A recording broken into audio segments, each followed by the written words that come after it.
चलिए let us start. Ocean and continent की बात हम लोग करेंगे। तो कह रहा है कि locate 5 ocean in the table below.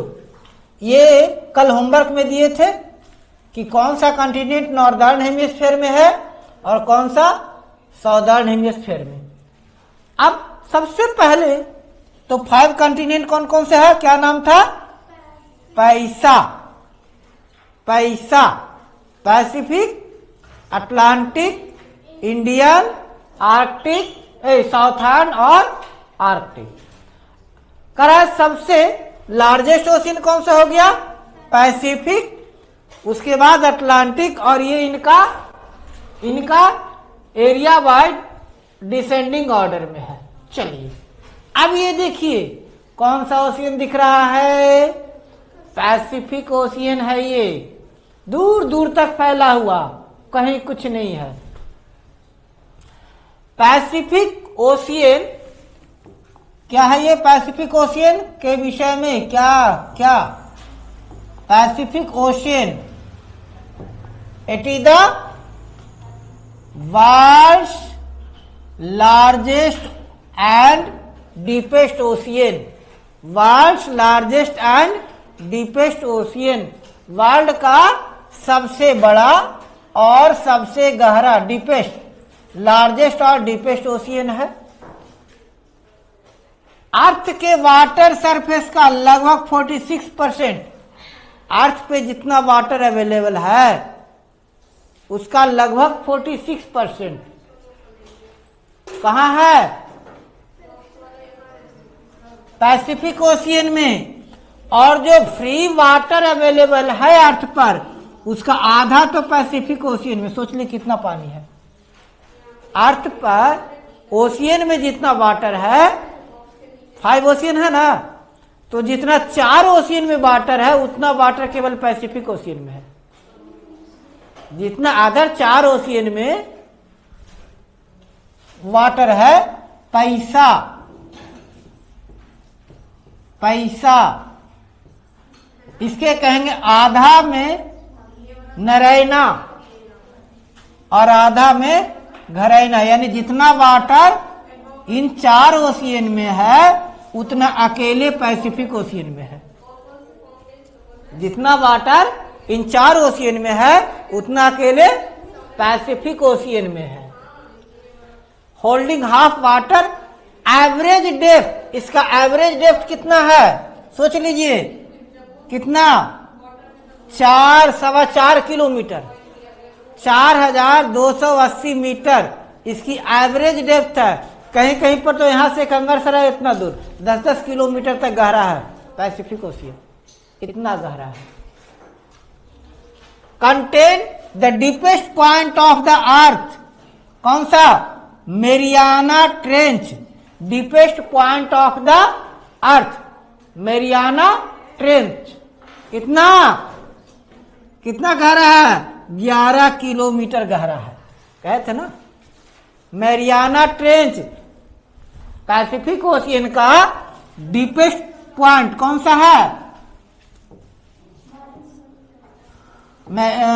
Pacific ocean का डीपेस्ट पॉइंट कौन सा है? डीपेस्ट पॉइंट कौन सा? Mariana trench. ट्रेंच क्या होता है बताते हैं अभी। मैरियाना ट्रेंच कितना गहरा है? लगभग 11 किलोमीटर। सोच लीजिए अगर यहां से कंगरसराय इतना कोई लंबा सा कुछ बांस का टुकड़ा ले और पैसिफिक ओशियन में डाले तो भी डूब जाएगा वो। 11 किलोमीटर गहराई है इसकी मैरियाना ट्रेंच का। मतलब क्या होता है? जैसे जमीन में नदी होता है ना, नदी रिवर, वैसे ही जो सी फ्लोर है, समुद्र का नीचे जो तट है, समुद्र का नीचे तट है ना, तट जमीन नीचे वाला, वो बहुत उबड़ खाबड़ है। कहीं कहीं पर ऊंचा ऊंचा पहाड़ है। मतलब समुद्र में हिमालय जितना पहाड़ समुद्र के अंदर डूबा हुआ है, इतना बड़ा बड़ा पहाड़ समुद्र के अंदर है। हिमालय पहाड़ है ना, उतना बड़ा पहाड़ समुद्र में डूबा हुआ है। उसके ऊपर 6-7 किलोमीटर ऊपर पानी है। सोचो कितना गहरा है। Could you imagine? 7-8 किलोमीटर ऊंचा पहाड़, उसके ऊपर 5-6 किलोमीटर पानी। मेरियाना ट्रेंच नदी की तरह समुद्र के अंदर समझिए नदी बना हुआ है। समुद्र का ये सरफेस है ना, तो इसके अंदर ट्रेंच का मतलब ऐसा है, ऐसा नदी की तरह बना हुआ, यही ट्रेंच होता है। समुद्र के अंदर नदी, समुद्र का जो ये समुद्र का फ्लोर हो गया ना, अब इसमें नदी बना हुआ है, नाला बना हुआ, उसको ट्रेंच कहते हैं। तो पैसिफिक ओशियन का डीपेस्ट पॉइंट कौन सा हो गया? Mariana trench. और पैसिफिक ओशियन में रिंग ऑफ फायर देखने को मिलता है। अब रिंग ऑफ फायर का मतलब क्या होता है कि पैसिफिक ओशियन का कुछ हिस्सा बहुत ज्यादा कमजोर है। अब सोचो 11 किलोमीटर, अर्थ का क्रस्ट कुल मिलाकर 200 किलोमीटर मोटा है, कहीं पतला भी है, अर्थ का क्रस्ट कहीं पतला भी है। उसमें से 11 किलोमीटर और नीचे चले जाओ तो वहां पर अर्थ का क्रस्ट पतला हो जाएगा कि नहीं हो जाएगा? ऊपर से भी गहरा है और नीचे से भी कम मोटा है। नहीं समझे बात को? नहीं समझे? अर्थ क्रस्ट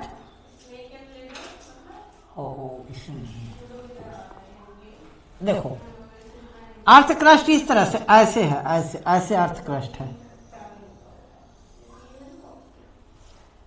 ये हो गया अर्थ का ऊपर का सरफेस है, और अर्थ क्रस्ट ऐसे है, ऐसे है। तब यहां पर कम गहरा हो गया कि नहीं? यहां पर उसकी मोटाई कम है ना, यहां पर मोटाई कम है। तो कह रहा है क्या कि यहां पर रिंग ऑफ फायर है, जहां पर अर्थ क्रस्ट पतला है, और वर्ल्ड का 90% अर्थक्वेक यहीं आता है। वर्ल्ड का 90% अर्थक्वेक कहां आता है?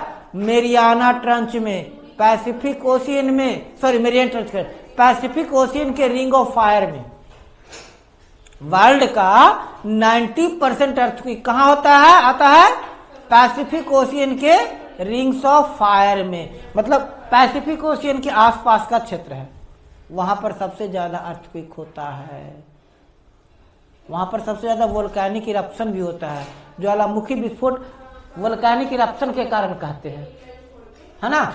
देखिए, वोल्केनिक इरप्शन के कारण ज्वालामुखी विस्फोट होता रहता है। तो चूंकि वोल्केनिक इरप्शन होता है, तो वोल्केनिक इरप्शन के कारण इसको क्या कहते हैं? Ring of fire. Ring of fire मतलब आग उगलता रहा ना, वोल्केनिक इरप्शन होता तो आग ही फेंकता है ना, नीचे से आग उगलता रहता है। अगर यहां पर जाइएगा, पूरे पैसिफिक ओशियन के रीजन में घूमिएगा, तो डेली 50-60 वोल्केनो इरप्ट होते रहता है, वोल्केनिक इरप्शन होता रहता है। ऐसा नहीं, कोई भी ऐसा दिन नहीं रहता जब वोल्केनिक इरप्शन नहीं होता है। अब दूसरा ओशियन कौन सा? अटलांटिक। पैसिफिक के बारे में समझे? क्या समझे? वर्ल्ड्स बिगेस्ट, वर्ल्ड्स डीपेस्ट, है ना, world's largest ocean with rings of fire. ठीक, अब आता है अटलांटिक ओशियन। ये यंगेस्ट ओशियन है, सबसे बाद में बना है। यंगेस्ट मतलब सबसे बाद में बनने वाला ओशियन। अब अरे तो जो लोग पूछते हैं आपसे, जो लोग आपसे पूछते हैं कि बताओ भाई टेंस क्या होता है, उनसे पूछो। चलो टेंस तो छोड़ दो, आप बता दो पहले यंगेस्ट ओशियन कौन सा है। पूछो ना, मुंह बंद हो जाएगा। पूछो यंगेस्ट ओशियन कौन सा है, लेकिन पहले आप याद करो यंगेस्ट ओशियन कौन सा हो गया? अटलांटिक ओशियन यंगेस्ट ओशियन है। साल्टिएस्ट ओशियन है, बीजिएस्ट ओशियन है। वर्ल्ड में सबसे ज्यादा ट्रेड इसी ओशियन से होता है, अटलांटिक ओशियन से ही। साल्टिएस्ट ओशियन है, सबसे खारा पानी किसमें? अटलांटिक ओशियन में। सबसे खारा पानी अटलांटिक ओशियन में। प्यूर्टो रिको ट्रेंच इसका सबसे का डीपेस्ट पार्ट है। अटलांटिक ओशियन का डीपेस्ट पार्ट क्या है? क्या है? पुर्टो रिको ट्रेंच या मिलवॉकी डीप। क्या? मिल्वॉकी डीप, ये याद मत रखो, बट ये तो आप ध्यान में रखो, यंगेस्ट, बिजिएस्ट एंड साल्टीएस्ट ओशियन है। क्या है? यंगेस्ट, बिजिएस्ट और साल्टीएस्ट ओशियन है। Mid Atlantic ridge under water mountain range है। बोले थे ना माउंटेन रेंज होता है, तो इसको कहते हैं मिड अटलांटिक रिज। क्या होता है? Mountain range under Atlantic Ocean. क्या बेटा? माउंटेन रेंज, नहीं इसको कलर चेंज करते हैं। क्या बेटा जी? क्या बेटा जी? Mountain range under Atlantic Ocean, क्या नाम है? Mountain range under Atlantic Ocean, क्या नाम उसका? बोलिए। अटलांटिक ओशियन के अंदर का माउंटेन रेंज क्या कहते हैं? Mid Atlantic ridge. क्या नाम है इसका बेटा? Mid Atlantic ridge. Mountain range का मतलब समझ रहे हैं? रेंज, रेंज का मतलब समझ रहे हैं कि नहीं, ये बताओ पहले।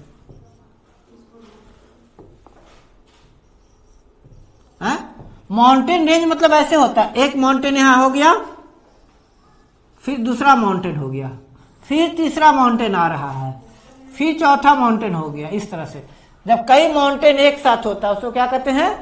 Mountain range.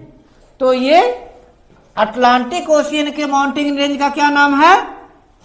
Mid Atlantic ridge, जो पूरे अटलांटिक में रीजन में फैला हुआ है, और ये बढ़ रहा है किस रेट से? 1.5 इंच पर ईयर। जो अटलांटिक ओशियन का जो मिड अटलांटिक रिज है, ये 1.5 इंच, एक साल में 1.5 इंच बढ़ जाता है। एक साल में 1.5 इंच बढ़ रहा है, बड़ा होता जा रहा है, मतलब ऊपर इसकी हाइट बढ़ रही है, हर साल 1.5 इंच बढ़ जाता है। मेजर आइलैंड्स, अब इन्हें पाए जाने वाले आइलैंड कौन कौन से हैं? Greenland, largest island, largest island of the अर्थ कहाँ है? अटलांटिक ओशियन में। लार्जेस्ट आइलैंड ऑफ द अर्थ कहाँ है? अटलांटिक ओशियन में। उसके बाद कौन सा है? Azores island, Falkland island, Cape Verde island. अब कह रहा है क्या कि जो अटलांटिक ओशियन है 2 पार्ट में बटा हुआ है। अटलांटिक ओशियन 2 पार्ट में बटा हुआ है, हम लोग देखे थे ना। देखिए देखिए, यही ना है अटलांटिक ओशियन, बताए थे ना कि एस शेप का है, 2 पार्ट में बटा हुआ है। इसको 2 पार्ट में कौन बांट रहा है? इक्वेटर, ये 2 पार्ट में बांट रहा है, यहां से 2 पार्ट में बट गया। तो अटलांटिक ओशियन का 2 पार्ट, अटलांटिक ओशियन 2 पार्ट में बटा हुआ है। क्लियर? चलिए आगे बढ़ जाते हैं। अब बात किसकी? किसकी? Indian ocean. Only ocean named after a country, एकमात्र ओशियन जिसका नाम किसी देश पर पड़ा है। हमारा देश कितना महान है, हमारा देश कितना महान है कि जिसके नाम पर ओशियन भी है, और किसी देश के नाम पर ओशियन नहीं रखा गया है।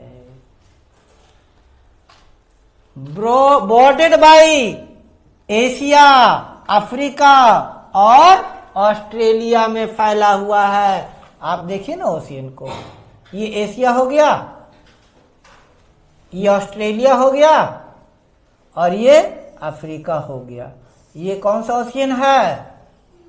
कौन सा ओशियन है? ये इंडियन ओशियन है। ये तो इधर फिर अरेबियन सी हो जाता है ना, ये है इंडियन ओशियन।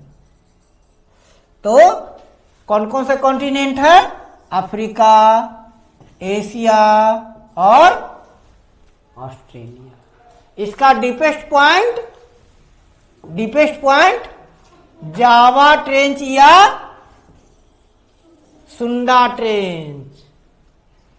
ये जनरली गर्म है, वार्म ओशियन है। इसका टेम्परेचर 28 डिग्री से ज्यादा होता है। Has warm tropical water. इसमें कोरल रीफ बहुत ज्यादा पाया जाता है। कोरल रीफ छोटे छोटे प्लांट्स होते हैं जो ओशियन के अंदर पाए जाते हैं, और इसके कारण ये मेजर सोर्स ऑफ ऑयल है। इसमें बहुत ज्यादा तेल की अंदर ऑयल बेल भी है। इसके जो सरफेस है उस पर काफी ज्यादा ऑयल और नेचुरल गैस मिलता है। इकोनॉमिकली वर्ल्ड के लिए बहुत ज्यादा इंपॉर्टेंट ओशियन है इंडियन ओशियन। वर्ल्ड के लिए सबसे ज्यादा इंपॉर्टेंट है क्योंकि इससे काफी ज्यादा ऑयल और गैस भी निकाला जाता है। आ गया southern ocean, house of longest, strongest, deepest reaching current on the earth. ठीक है, ठीक है, चलिए आगे इसमें क्या करा है। अब इंडिया की बात हो रही है, थोड़ा सा आगे बढ़ते हैं। As map of ocean makes clear main limit of Indian Ocean. कहां कहां फैला हुआ है इंडियन ओशियन? कहां तक है बेटा? नॉर्थ में एशिया, इंडियन ओशियन के नॉर्थ में एशिया, वेस्ट में अफ्रीका, ईस्ट में ऑस्ट्रेलिया और साउदर्न ओशियन साउथ में। इंडियन ओशियन की बात करेंगे, इंडियन ओशियन की बात करेंगे। इंडियन ओशियन के नॉर्थ में, इंडियन ओशियन के नॉर्थ में एशिया, इंडियन ओशियन के नॉर्थ में एशिया, इंडियन ओशियन के साउथ में साउथर्न ओशियन, साउथ में नॉर्थ में एशिया, साउथ में साउथर्न ओशियन, ईस्ट में ऑस्ट्रेलिया, वेस्ट में अफ्रीका। इंडियन ओशियन के नॉर्थ में एशिया, साउथ में साउथर्न ओशियन, ईस्ट में ऑस्ट्रेलिया और वेस्ट में अफ्रीका। ठीक है। ऑन द इधर side of India we find two parts of Indian Ocean, Arabian Sea to the west and Bay of Bengal to the east. पढ़े थे कि नहीं पढ़े थे? अब इसकी बात करेंगे ओशियन एंड डिजास्टर। ये लास्ट टॉपिक फिर बताया गया, नहीं बनाए थे, बना हुआ है जिसमें नहीं अपलोड किए थे। Ocean and disaster. डिजास्टर का मतलब क्या होता है?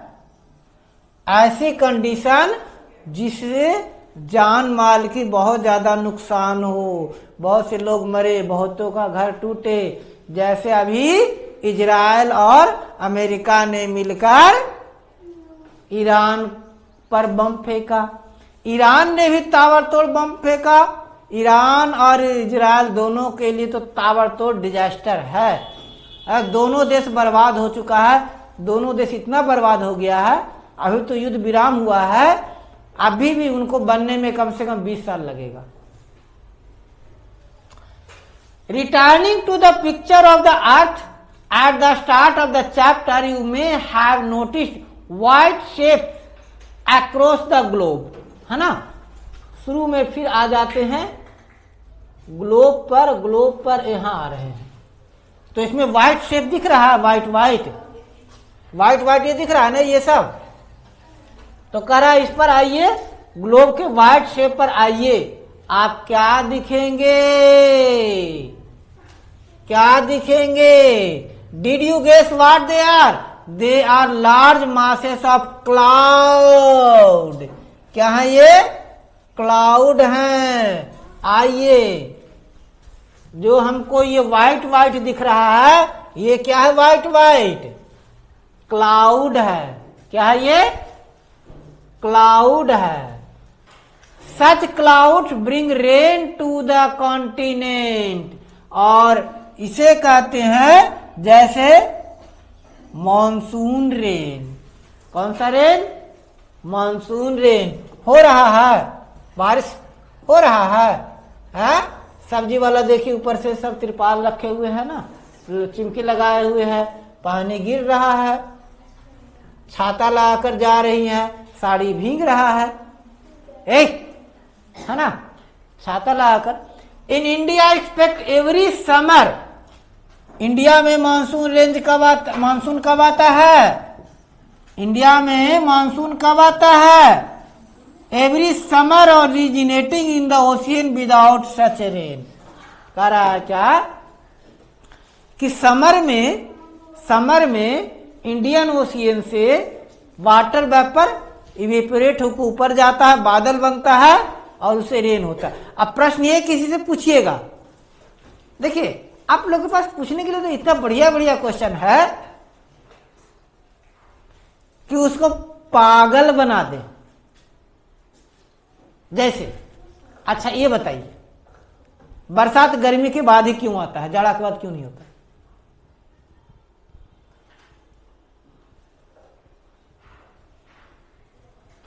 जाड़ा गर्मी बरसात होता है ना, तो वर्षा गर्मी के बाद क्यों होता है, जाड़ा के बाद क्यों नहीं होता है? बताइए बताइए बताइए बताइए बताइए बताइए बताइए, बोलिए क्यों होता है? अब जाड़ा के बाद गर्मी क्यों आता है?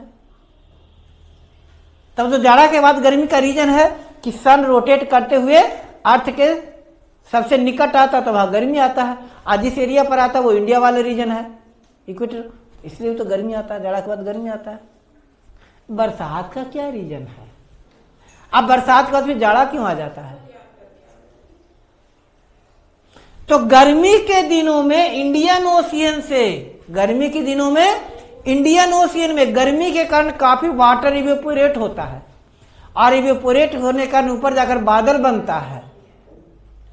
बहुत ज्यादा वो बादल भारी हो जाता है तो फिर वो रेन के रूप में गिरने लगता है।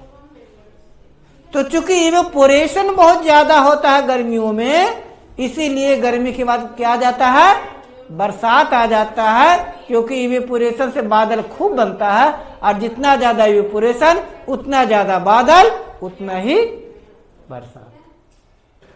बात समझ में आ रहे हैं? जितना ज्यादा गर्मी पड़ेगा उतना ज्यादा इंडियन ओशियन के वाटर इवेपोरेट होगा और उतनी ही ज्यादा बारिश होगी। जितनी ज्यादा बारिश होगी टेम्परेचर उतना गिरेगा, वैसे ठंडा होगा। गॉट इट और नॉट गॉट इट? समझ में आया? समझ में आया? तो इंडिया में बारिश वर्षा जो होता है वो मानसून के कारण होता है। क्यों होता है? क्योंकि गर्मी से इंडियन ओशियन का और अरेबियन सी का वाटर इवेपोरेट होता है।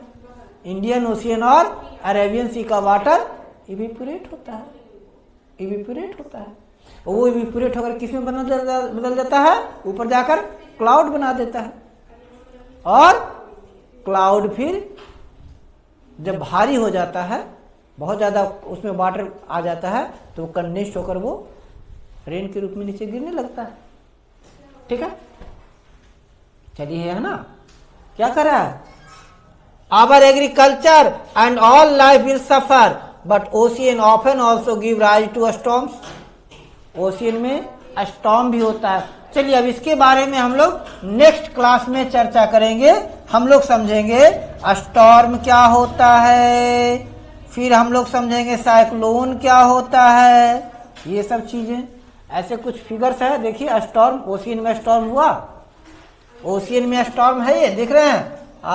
कहाँ तक पानी जा रहा है, कहाँ तक पानी जा रहा है। ये क्या हो गया? स्टॉर्म। ये हो गया साइक्लोन। देखिए पानी ऊपर उठ रहा है, गोल गोल गोल गोल, जैसे हवा चलता है ना, जैसे क्या कहते हैं, विंडोवा करते हैं, गोल गोल गोल गोल गोल गोल खूब ऊपर तक जाता है ना, हवा नहीं जाता है। तो समुद्र में ऐसे ही पानी गोल गोल गोल गोल गोल गोल खूब ऊपर तक जाता है, उसको क्या कहते हैं? साइक्लोन। क्या कहते हैं?